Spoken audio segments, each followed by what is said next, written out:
Hey everyone, welcome back to Outdoor Canine. I'm your host, Chad. Manners with our dogs. I've had issues when out with my own. Just a quick recount.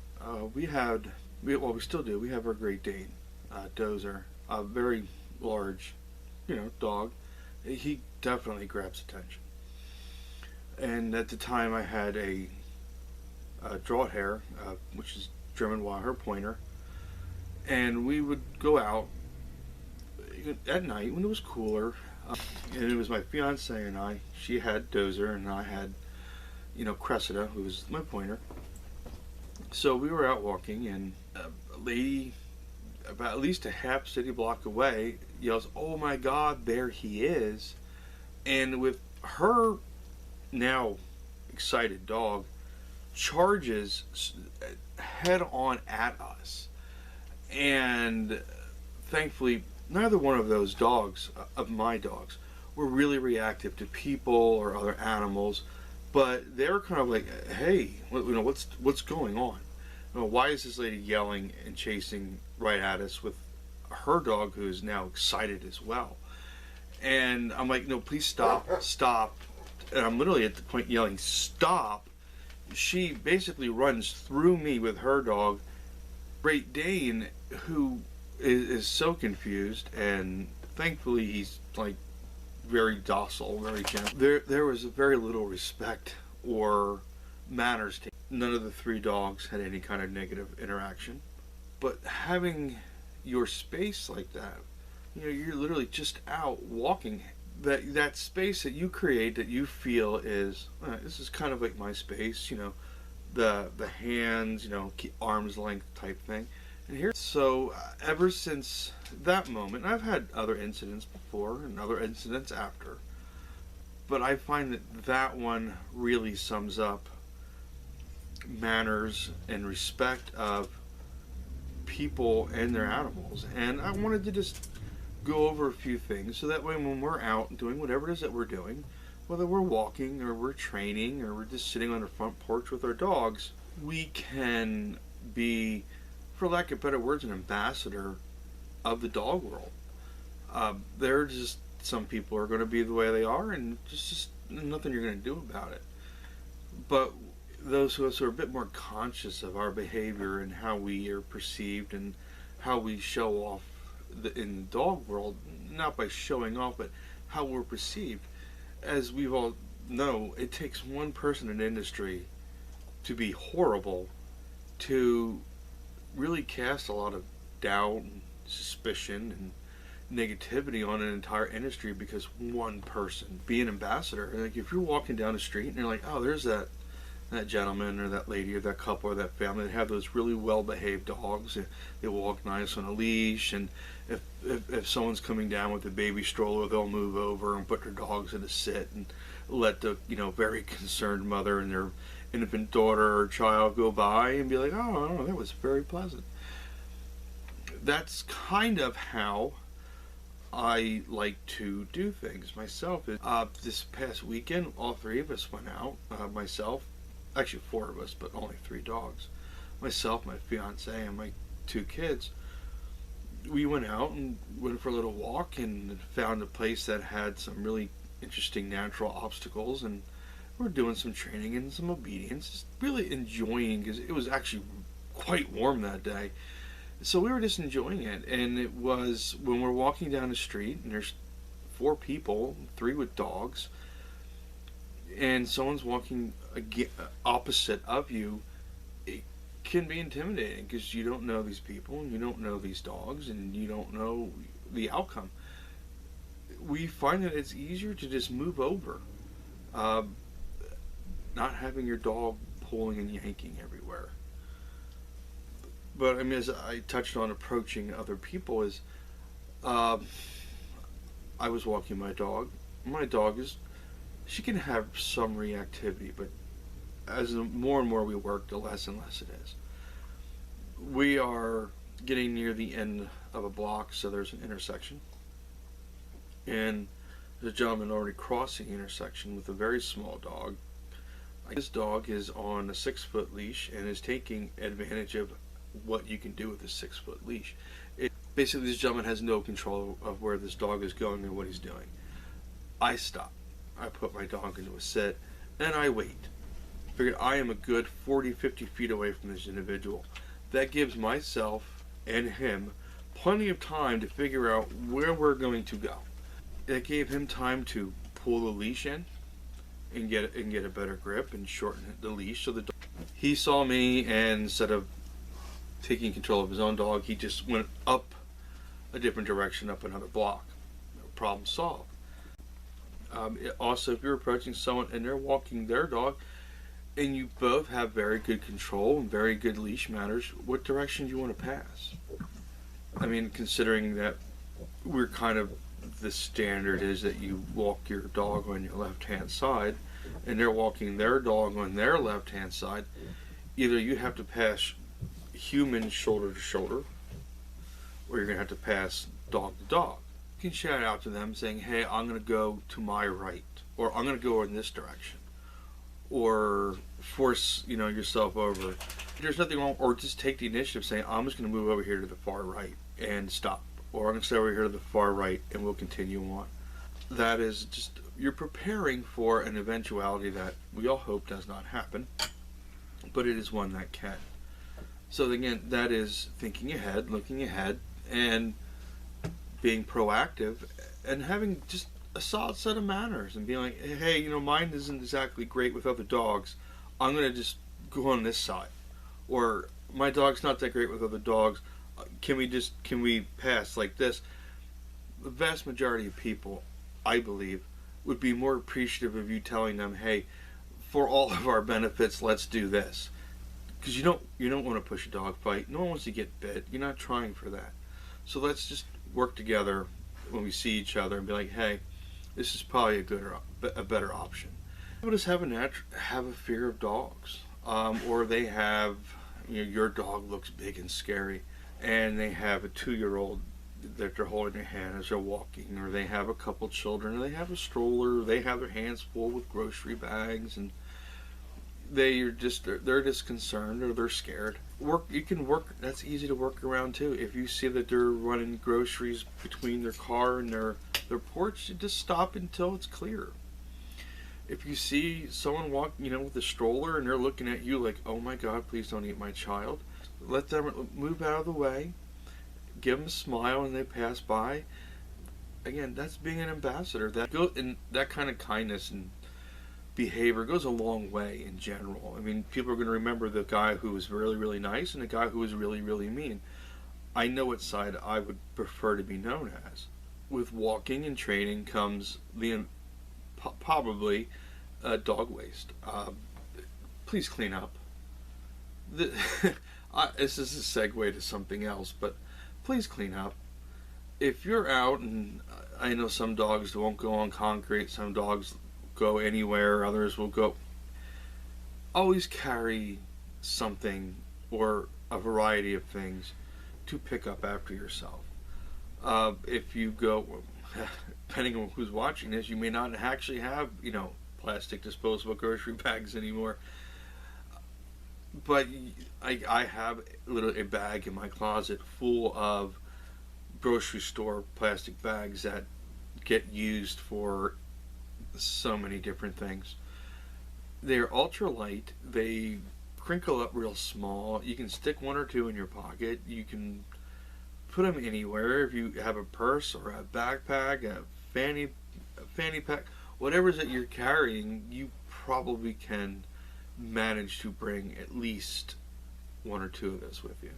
And of course, they have the more specialty products, when they come on a roll.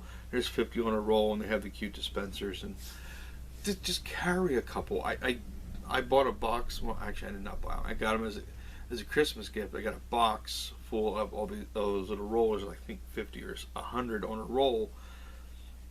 I have one in my backpack. I have one in my dog treat bag. It has a zipper pouch. It fits in there.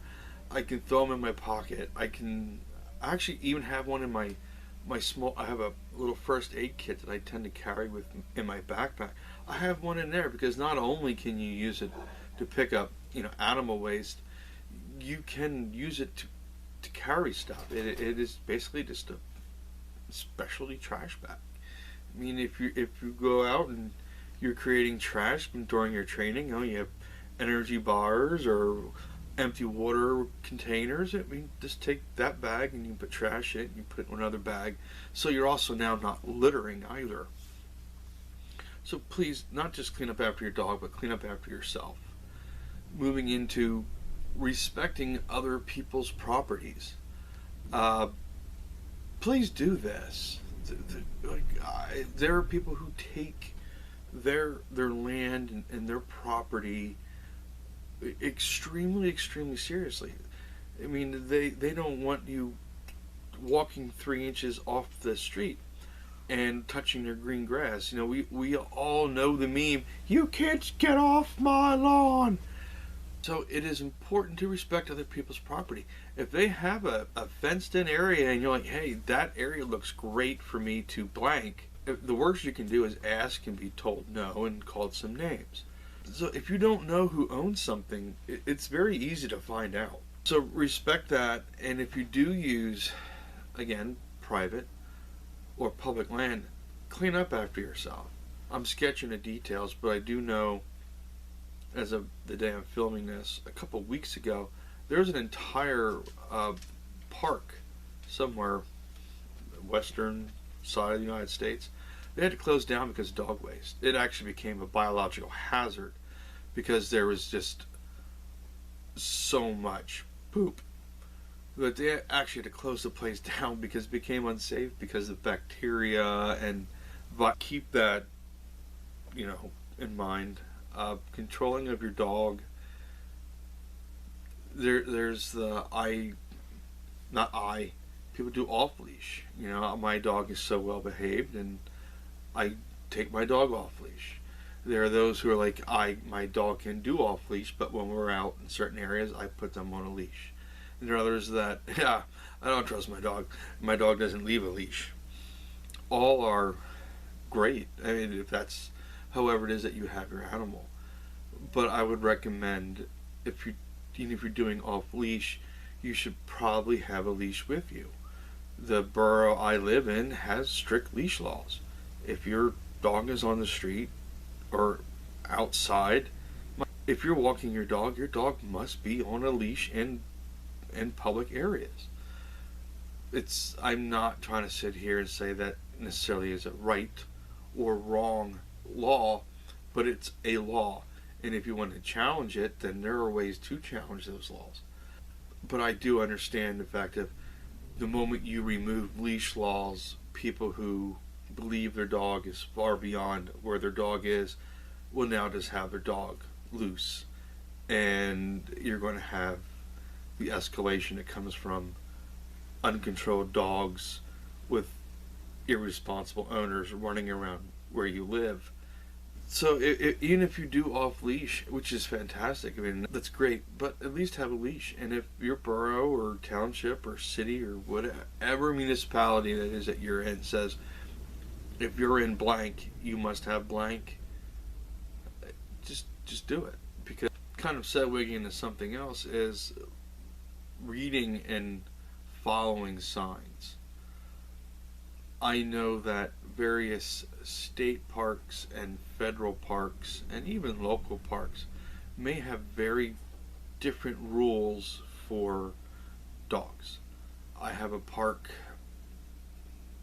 2.5 blocks away from me. It is strictly no dog. It is highly posted. Every entrance in it says no dogs. But there is another park on the other side of town that is not posted no. I don't take my dog in the one that says no dogs, because technically I can walk in and get a summons for having my dog in there. And again, this goes back to the fact that people are irresponsible and don't clean up after their dogs. If we all sat there and every time something came out of our dog, we were there to clean it up, there wouldn't be messes all over parks that we would have to worry about our children playing in. I should also add that the park that is 2.5 blocks away is legit, has jungle gyms. It's designed for young children. And I do understand that having children and still having a younger child pushing 7, I don't want them coming down a slide and sliding into that. But this comes into, respecting a property, cleaning up after your dog, following posted signs. If we all came together and we all followed these very simple rules, I'm not saying the laws are going to change, but you'd at least have a way to fight them and say, look, we haven't had that how long, and this is the community that we've built. Homeowners associations is not something I'm familiar with. I've never been around one or in one. I know homeowners associations have their own set of rules that supersede your local rules. I don't understand it. I don't understand how they work, but that's something you have to keep in mind too. It's not just your municipality or your local government. It could be your apartment complex. Them I know. I've lived in apartment complexes. Nothing over a certain size, certain weight, certain breeds, certain locations must be leashed, must clean up. I lived in a place where not cleaning up after your dog became so absolutely rampant. If you owned a dog, you had to submit a stool sample to them, and they would send it off to a lab. And if they would be out on the grounds and they would find a pile, they would collect that pile, send it to the same lab, and they would do DNA tests to verify whose dog it was.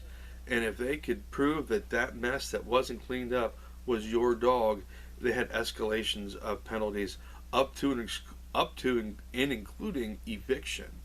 You have kids running around everywhere. It just looks bad. So going again back to all those things that I've talked about is all about respect and just taking an extra moment here. In stores, places like Lowe's, Home Depot, fantastic stores to take your dogs to.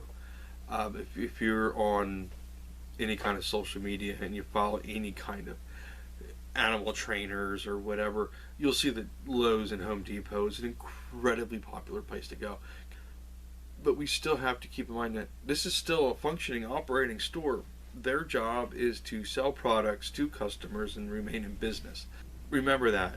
So if there's an employee saying, excuse me, I understand that you're doing something with your dog, but I kind of need these items for this customer, immediately move. There's no reason. What you're doing should not trump the very fact of what that store is there to do. If they say, excuse me, I understand that you have your dog sitting on this pile or this pallet of potting soil, but this customer over here, I need to load it on their flatbed for him. Oh, okay, no problem, excuse me. And move your dog and give them the space. Please. I understand you're like, but I'm here first. I'm doing something. Well, yes, but you're also in a store that is not yours. The last thing is the respect of the word no. No one likes to hear the word no when you want to do something. Hey, why don't we? No. Going back to when I very first started this video, and I'm literally yelling at this lady, no, stop, and she just, I was just some phantom. That's one of these things that we have to respect. When someone says no, can my child pet your dog? And you say no, oh, sorry, little Johnny, not today. And parents needs to explain it. Maybe there's a good reason. Maybe this dog isn't as friendly as it looks. Maybe you over here is great, but you get up on that dog, the dog's going to want to bite. Let's just and use it and hold it. Hey, can I talk to you about your dog? And they're like, no, I'm busy. Okay, no, you're busy. It's more of if you say no to anyone, they need to respect it. And if you ask, hey, can I pet your dog? And they're like, no, okay, all right, thank you, and continue on. There's nothing wrong with being told no, and there's nothing wrong with saying no, and there's nothing wrong with respecting that. Hey, I understand you want to come over here and talk to me about my dog because we both have dogs and you love this breed of dog and you want to talk about it. My dog is not cool with that. So either we're going to have to yell at each other, from feet away about my dog, or we're just not going to talk about my dog. And they say, so, all right, fine. Well, again, you want to push an issue with this. The gentleman or woman just told you, hey, my dog is just not going to be cool with this. Don't push an issue. No is no is no. Ultimately, we as ourselves are responsible for the image that we portray. There are going to be people who hate dogs. There's going to be people who hate dog walkers. There's going to be people who hate the fact that this place is posted open to dogs and you take your dog down there and train because they want to be down there and they don't want your dog there while they're there. You're going to have people who just don't like what you are and what you're doing and what you have. They may hate that breed of dog you have. Oh God, it's one of those pit bulls. Oh God, it's a German Shepherd. Oh God, they're all violent. They're all vicious. My second cousin got bit by a German Shepherd when he was 5. You're going to come across it.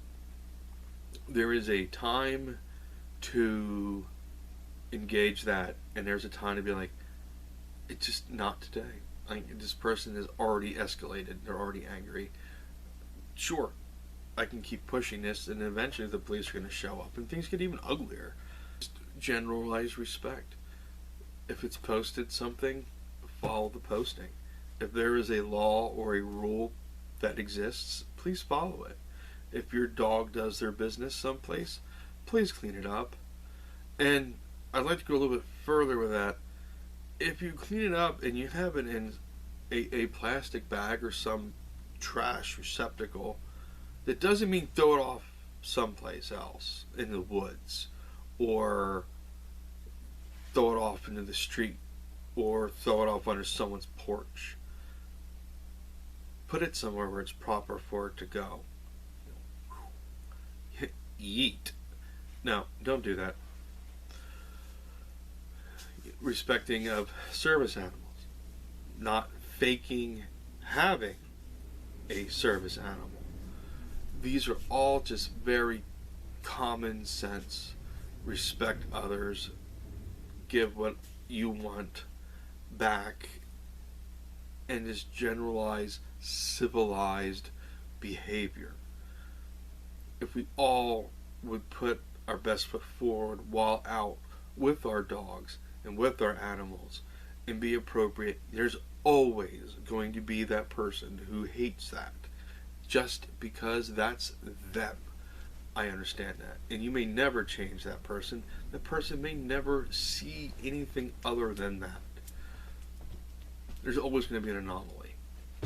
Remove the anomaly from the conversation, and we can really show as a community and as an industry, we can integrate and we can get along with everybody else. So if we just respect each other, respect the law, and respect the rules, and respect common sense, we can take ourselves a lot further than we are now. Yes, I'm actually wearing different clothes in this. This is post-editing. I've sat on this video now for at least a week. I filmed an entire part, and I've been tossing it back and forth if I actually wanted to publish it, and I decided that it was probably a bit aggressive and more just not an appropriate piece. This video is about respect, manners, and courtesy. One of these parts is service dogs. Service dogs play a vital role to many people's lives. They can range from seizure detection dogs, diabetics, emotional support animals. Animal being animal, but due to the fact that I kind of film more basically on dogs, I'm going to just probably refer to them strictly as dogs or canine, but we all know that ESAs cover basically anything. We have to, when we're out, respect what these animals and dogs are doing. We have to respect that they're working. And just like anybody, just like any other employee, you know they're doing a very vital function, and they have the do not make eye contact, do not touch, do not talk to. They're kind of like a ghost. They are a specter. They are very much there, but they are to be treated as if they are not there. And service dogs and ESAs are two very different things. Service dogs are required for various functions. They fall under a different level of restrictions and non-restriction. You can't deny a service dog, but you can deny an ESA. And there goes into housing and all sorts of different regulations that we're not going to go over in this channel. They're very readily available online if you have any difference or any questions of what the difference is and how they are treated. But I would treat an ESA very much like I would treat a service animal. On the same topic is, don't portray your dog or your animal as something it is not. I'm going to just, as a for instance, I went on months ago, actually it's probably more like a year ago, I went on to Amazon and you can buy packs of basically almost like morale patches, but they can be more specific. I mean, I bought one and it's right here, service dog stress and anxiety response, which I believe that would actually be an ESA. Service dog, do not separate dog from handler, and of course a very generic service dog. Service dogs you have to apply for and be approved, and there's a long process to it. ESAs really don't have to. You yourself have to be approved, I believe, by a physician, that you can have an ESA, that you have a medical condition that usually it's based on stress. Where again, a service dog and an ESA are very different. If you are approved for whatever method that your state has for an ESA, that is fine. Understand the laws regarding an ESA. The same thing if you have a service dog, but if you have a service dog, you've already been through that whole process. I'm asking that you do not portray your animal, dog, whichever, as something it is not.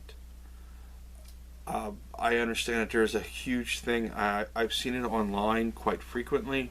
Again, just because it's on the internet doesn't mean it's true, but we have seen it where people are like, I just like having my animal with me all the time. So I literally just went out and bought, said patches and a very affordable harness, and there you go. I can now take my dog anywhere and everywhere I wish to. It's not always that easy.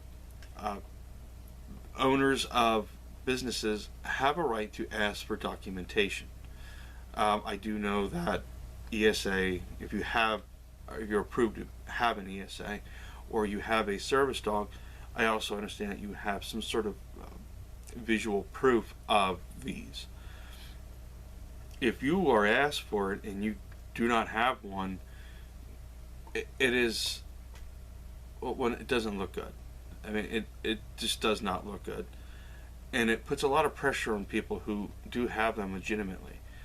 I don't like the idea of, I don't know if this is true, but for every one legitimate, how many are not? So you have a business and you have 6 people attempt to come into your business, and 5 of them so far today have proven to be false.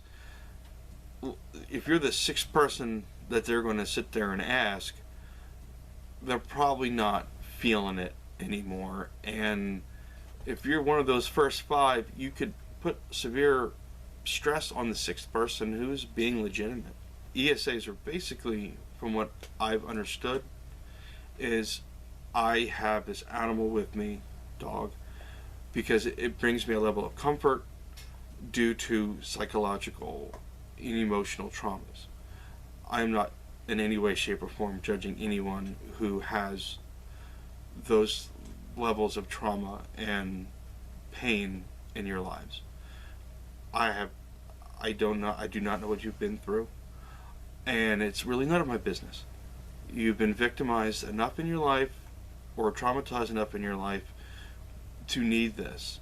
You don't need someone like myself questioning why. You obviously have been through health professionals, and they've agreed that this is a big benefit to you in your existence. You know, if you have a dog and that is your ESA, and you have that kind of stress response and or PTSD, and a PTSD isn't just from combat, it can be from sustained abuse and other traumatic events in your life. If you have that, and that is the thing that allows you to leave your house and go to work, if that's what you have that allows you to leave the house and go to the store and buy food and what you need to survive, by all means, please, I do not want to be the person who stands in your way. But people who portray their animals and themselves in that light do. I believe that there's a state that has passed an escalation of law if you're caught with an ES or portraying or faking service or ESAs, that there's an escalation of penalties. It may start out as a summary offense and move up from there, or the escalation of fines. I don't know. I'm not familiar with it. We're also probably familiar at this time of the lady who's harassing the handler who's training dogs in public about, hey, my kid wants to pet your dog, and she's like, I'm sorry, no, my dog is in training, it's for a service dog. And it turned into a screaming battle, and I'm going to sue you. But that goes back to, if you know this is a working dog, you know it's an ESA or it's a service dog, or in training to be one, please leave it alone. That goes back to they're kind of a specter. You know they're there, but you don't have to engage in any way, shape, or form. They kind of become invisible to you. And that's about what we really have when it comes to service and ESAs, is don't fake it. Don't try and pass something off as it's not, or pass yourself off as if you are when you're really not. That puts undue stress and eyes on people who are probably having enough time in their life that they don't need the extra scrutiny based on people who just want to have their animals with them. Again, from pre-editing and post-editing Chad, I thank you for visiting my channel. I hope you do like, subscribe, comment, whatever it is that you'd like to do. I will try and post more often. I know that's not every week anymore. It's been dragged out, and I've sat on this video and finally decided just to reshoot that entire section because it got a little aggressive and a little more than what this channel needs. So thank you for coming, thank you for watching, and until next video, train hard and do what you do and be consistent. Have a good day.